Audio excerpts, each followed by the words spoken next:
What's going on, guys? Toby Cersei here, coming with you for video 3. Maybe Unit 2B? I don't know. We're figuring it out together, I'm sure. But I will be hitting on Chapter 5. Question 1. Are you typically an opinion leader or an opinion follower? Are there specific topics on which you are one or the other? Identify an issue, movies, music, sports, fashion, politics, on which you can identify another whose opinion you usually seek. How well does that person fit the description of opinion leaders embodied in TwoStep Flow? Has membership in social networking sites such as Facebook or Twitter allowed you to or altered your role as an opinion leader or follower, or that any of your friends? How so? What type of information typically flow between you and your friends, and how accurate is the information? Oh man, that is a mouthful. But am I an opinion leader or an opinion follower? I would say I'm a little bit of a mix.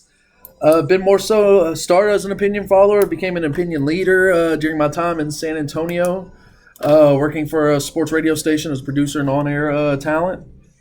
But more so, I am an opinion follower, especially when it comes to sports. If you want to talk about the topics, which are one or the other, identify the issue. Like movies, someone asked me how a movie is or TV show, I'll tell you, but don't trust me. Watch it for yourself. Music, anything like that. Politics, no. I really don't care about opinions in politics. Care more about the facts. But that's just me. But sports, 100%. I am an opinion follower. I am all over the place. If I want to name some people, like per sport, NFL, there's Mina Kimes, huge fan of hers on NFL Live or any of the radio shows she's been on since Dan Le Batard's show. Follow her on Twitter.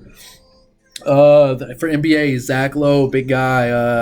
Tim McMahon, he's a ESPN writer started off as the Dallas Mavericks, and now he's for multiple Southwest teams. MMA, Brett Okamoto, Ariel Helwani. I can go on and on, but that's not the point. How well does this person fit the description of opinion leaders embodied in TwoStep Flow? Well, there's media for the TwoStep Flow, and then media falls down to the leaders of the opinion, which follows down to the followers of said opinion. And so ESPN, parent company, ABC, parent company, Disney, however that works, vice versa, whatever. Basically hire these people to be opinion leaders and gather sports fans that, like-minded or not, follow them on Twitter, Instagram, Facebook, social media, television, radio, listening to radio or podcast numbers, but television, watching all that. And so that's how it fits the description for the TwoStep Flow. And as I just stated, has membership in social networking sites such as Facebook, Twitter, altered your role as opinion leader or follower. It's made it a lot easier to be an opinion leader and a follower. You can get on Twitter and follow all these people and get their daily thoughts on whatever they're talking about. It's not all the time is it sports. Sometimes I'll just randomly throw out pictures of a dog or something. I'm just like, I don't care. But yeah, like I follow them on Twitter and I can get their opinion. They can be watching the same game I am and give me an opinion that they know so much more about the sport than I do. Like Mina Kimes is probably the number one, in my opinion, for the X's and O's of football. So I've learned a ton from her.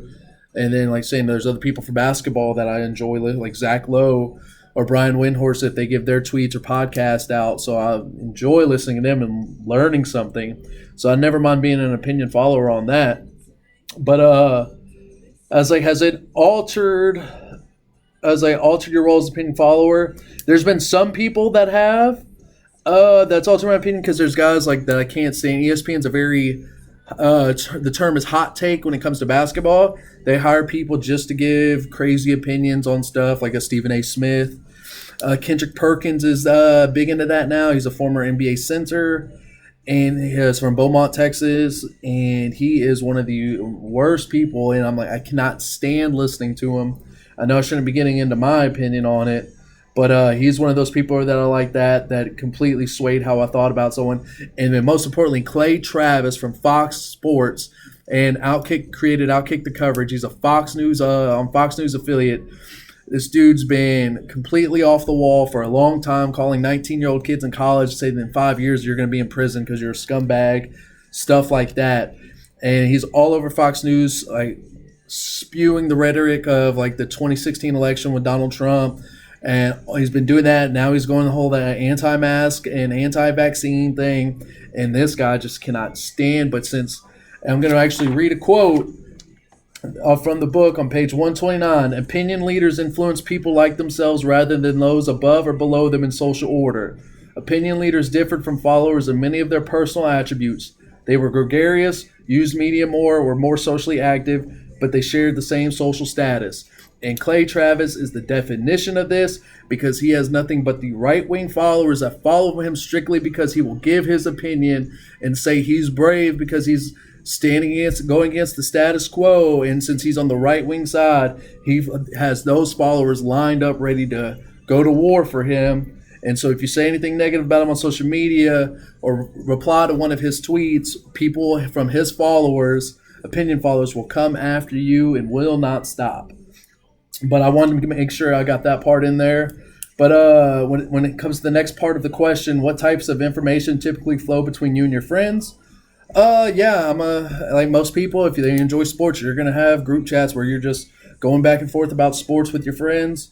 Yesterday was NFL opening Sunday, so we were talking all day. It felt like between fantasy football games, what we liked, what we didn't like, and stuff like that. So we're flowing information and all that. But when it comes to other sports, like I've had friends who played college baseball.